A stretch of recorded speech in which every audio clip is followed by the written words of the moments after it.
사랑합니다.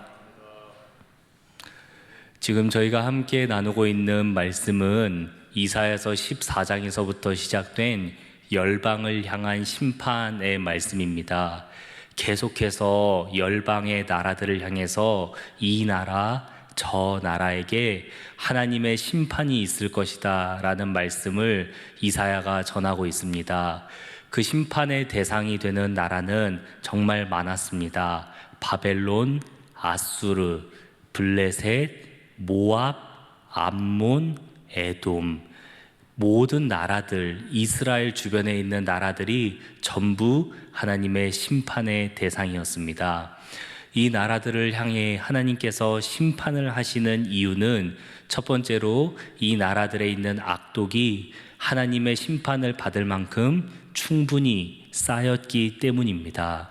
그리고 두 번째로 이 나라들을 향해서 하나님께서 심판의 말씀을 전하시는 이유는 바로 이 나라들이 직간접적으로 이스라엘 백성들이 의지하고 있는 나라들인데, 그런 나라들을 의지하지 말고 오직 하나님만을 바라보라는 의미에서 이 나라들의 심판이 임하는 것이기도 합니다. 그래서 오늘 말씀의 주제는 너희는 하나님께로 돌아오라 라는 주제로 정하고 말씀을 함께 나누길 원하는데요. 지난 시간에 우리는 어제 이사야서의 앞장에 있는 말씀을 통해서 하나님께서 바벨론에게 주시는 경고의 말씀, 심판의 말씀을 받았습니다. 그 심판이 얼마나 무섭고 끔찍했던지 이사야는 내가 이 고통스러운 말씀을 듣는 것도 너무 어렵고 이 상황을 보는 것도 너무 어려워서 나는 그냥 하나님께 들은 그대로를 너희에게 전한다 라고 얘기하면서 바벨론에 대한 심판의 말씀을 전했습니다. 오늘 저희가 함께 나누는 이 말씀은요, 두 나라에 대한 심판의 말씀입니다. 먼저 첫 번째로는 에돔 땅을 향한 하나님의 심판인데요. 이 에돔 땅을 향해서 하나님께서 어떤 심판의 말씀을 주십니까? 바로 이 에돔 땅에 있는 가장 북쪽에 있는 산, 에돔을 마치 지붕처럼 둘러싸고 북쪽으로부터 내려오는 적들을 지켜낼 수 있는 그 산인 세일산에서 이사야가 있을 때 그 에돔의 사람들이 이사야를 보고 이 세일산의 파수꾼처럼 있는 이사야를 보고 우리가 언제 낮이 되고 언제 이 밤이 지나가겠느냐라고 물어봅니다. 이것은 영적인 의미로 이 에돔 땅을 향한 이방인들의 공격들, 정말 어두운 이 공격들, 특별히 아수르의 공격이 언제 지나가겠느냐, 이 어둠이 언제 지나가겠느냐라는 말입니다. 그런데 이사야는 이 질문을 받고 나서 이렇게 대답합니다. 우리에게 낮이 올 것이다. 이 어둠이 다 지나가고 낮이 올 것인데, 근데 다시 우리에게 밤이 올 것이다. 이 에돔 땅에 밤이 올 것이다 라고 얘기합니다. 아수르의 공격이 지금 북이스라엘을 향하고 있습니다. 이 이스라엘의 지도를 생각해 보면 이스라엘이라는 이름 앞에 북자가 붙는 것처럼 가장 위쪽에 있습니다. 가장 위쪽에 북이스라엘이 있고 그 아래 남유다가 있고 남유다랑 국경을 맞대고 있는 아래쪽에 에돔이 있습니다. 그 국경에 있는 산이 바로 세일산이고요. 그 에돔 땅보다 더 낮은 곳에 위치한 데가 바로 두 번째로 오늘 본문에서 살펴볼 아라비아 땅들입니다. 그래서 이 에돔 땅은 바로 위에 있는 나라 남유다, 그리고 더 위에 있는 나라 북이스라엘이 지금 아수르에게 막 공격을 당하고 있으니까 그 아수르의 공격이 우리를 향해서도 언젠간 오지 않을까 생각하면서 이 어둠이 언제 지나가냐고 이사야에게 물어보는 것입니다. 그런데 이사야는 이 어둠이 지나고 낮이 올 것이다 라고 얘기하는데 그 다음에 바로 밤이 온다고 얘기하는 것은 아수르의 공격이 조금 주춤해지고 사라지는 것 같다가도 아수르보다 더 크고 강력한 나라인 바벨론이 일어나서 너희를 공격할 것이다 라고 다시 밤이 올 것이다 얘기하는 것입니다. 실제로 북이스라엘은 아수르에게 멸망당했죠. 남유다도 아수르에게 많은 괴롭힘을 받았는데 남유다가 멸망한 것, 에돔이 멸망한 것은 아수르가 아니라 아수르 다음에 일어난 더 크고 강대한 바벨론에게 멸망했습니다.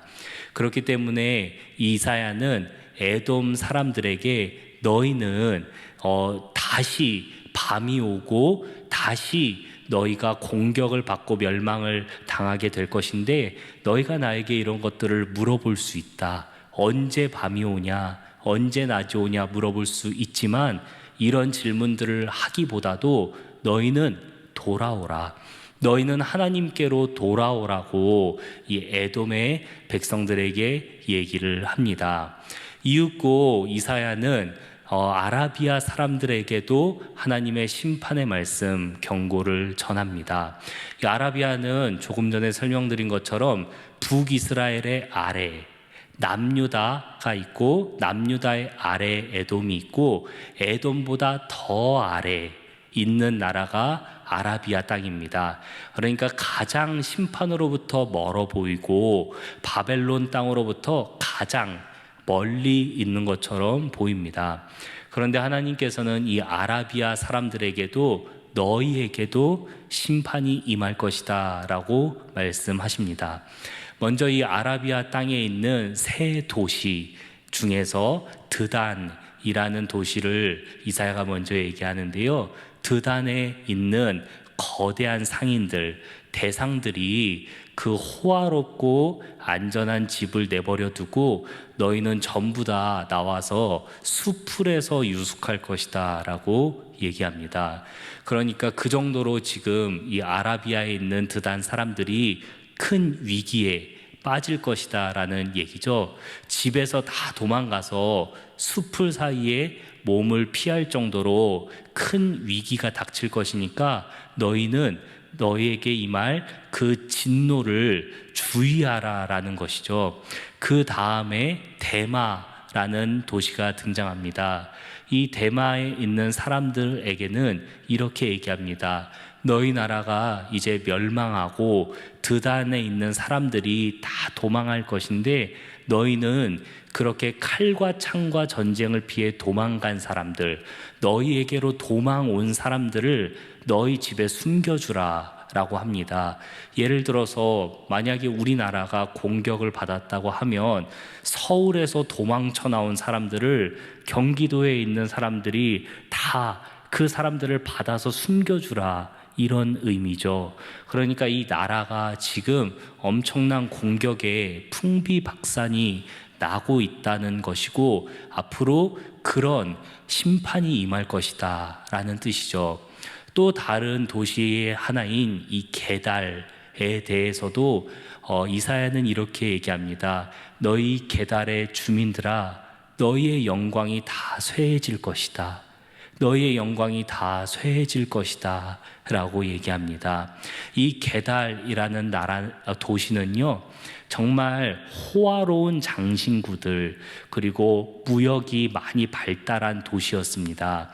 그래서 이 도시는 정말 불이 꺼지지 않고 정말 이 도시는 멸망하지 않을 것이다 라고 많이들 생각했을 텐데 이 게달이라는 도시조차도 그 영광이 다 쇠퇴해지고 게달을 지키는 모든 병사들의 수가 적어질 것이다 라고 이사야가 이 아라비아를 향한 하나님의 심판의 말씀을 전합니다. 오늘 저희가 본문에서 본 두 나라에 대한 경고, 첫 번째로 에돔에 대한 경고였고 두 번째는 아라비아에 대한 경고였습니다. 저희가 큐티하는 이제 날마다 솟는 샘물 큐티 책에도 설명이 잘 되어 있는데요. 이 두 나라들은 이스라엘이 직간접적으로 의지했던 나라들입니다. 에돔과는 힘을 합쳐서 멸망하지 않으려고 애썼던 나라이고요. 아라비아는 무역이 많이 발달한 아주 부유한 나라였기 때문에 이스라엘 사람들이 이 아라비아 사람들을 부러워했다라고 배경이 큐티책에 잘 적혀 있습니다. 그래서 이스라엘 사람들은 하나님만을 의지해야 되는데 이 에돔 사람들과 힘을 합치길 원했고 하나님만을 의지해야 되는데 아라비아 사람들을 부러워하며 그들의 부귀와 영화를 우리의 것으로 만들려고 했습니다. 이뿐만 아니라 열방을 향한 하나님의 심판의 대상이 되었던 여러 나라들, 애굽도, 모압도, 암몬도, 이런 모든 나라들도 이스라엘 사람들이 어떻게든 그들에게 의존해서 이 이스라엘이 멸망당하지 않기 위해서 애썼던 나라들입니다. 이사야가 이렇게 열방을 향한 심판을 얘기하면서 이제 이후에 20장 초반까지 계속 이 심판의 말씀이 이어지는데요. 바로 이 말씀의 핵심 말씀은 이스라엘 사람들이 열방을 의지하지 말고 하나님께로 돌아오라, 하나님만을 의지해라 라고 말씀하시는 것입니다.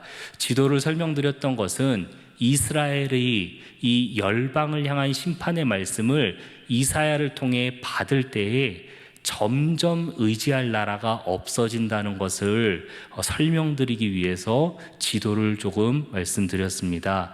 가장 위쪽에 있었던 모압과 암몬 그리고 두로와 시돈 지역부터 해서 가장 아래쪽에 있는 아라비아까지 이스라엘의 주변에 있었던 모든 나라들은 하나님께 심판의 말씀을 받았습니다. 이스라엘은 점점 의지할 수 있는 나라가 없어졌습니다. 좌우 상하에 있는 모든 나라들이 심판의 말씀을 받을 때에 이스라엘은 점점 의지할 대상이 없어지는 것을 느끼면서 우리가 하나님을 의지해야겠다라고 생각을 하고 마음을 돌이켜야 합니다. 이 이사야서의 큰 주제 중에 하나가 이 돌아오라, 돌이키라라는 주제인데 이스라엘 사람들은 결국 돌이키지 못합니다. 말씀을 정리하겠습니다. 하나님께서는 열방을 향한 심판을 이사야를 통해 선포하시면서까지 이스라엘 백성들의 마음을 돌이키길 원하셨습니다. 이스라엘 백성들을 향해서 너희는 나에게로 돌아오라고 말씀하셨습니다. 그럼에도 불구하고 마음을 돌이키지 않았던 이스라엘 사람들인데 하나님께서는 그런 이스라엘 사람과 같은 우리를 구원하시기 위해 예수님을 보내주신 줄 믿습니다. 우리의 마음을 돌이키지 못하고 구원받은 이후에도 여전히 죄가 가득하며 죄에서 스스로 벗어날 수 없는 그런 연약한 우리를 여전히 사랑하셔서 오늘도 말씀을 통해 우리와 함께 하시고 우리를 깨닫게 하시는 분이 바로 우리의 하나님 아버지인 줄 믿습니다. 이스라엘 사람들은 비록 이런 심판의 말씀을 받고도 하나님께로 돌이키지 못했지만 성령님께서 우리와 함께 하셔서 우리는 말씀을 읽을 때마다 예배를 드리고 찬양할 때마다 우리의 마음을 날마다 돌이켜서 하나님께로 한 걸음씩 더 가까이 나아가는 은혜가 있기를 간절히 소망합니다.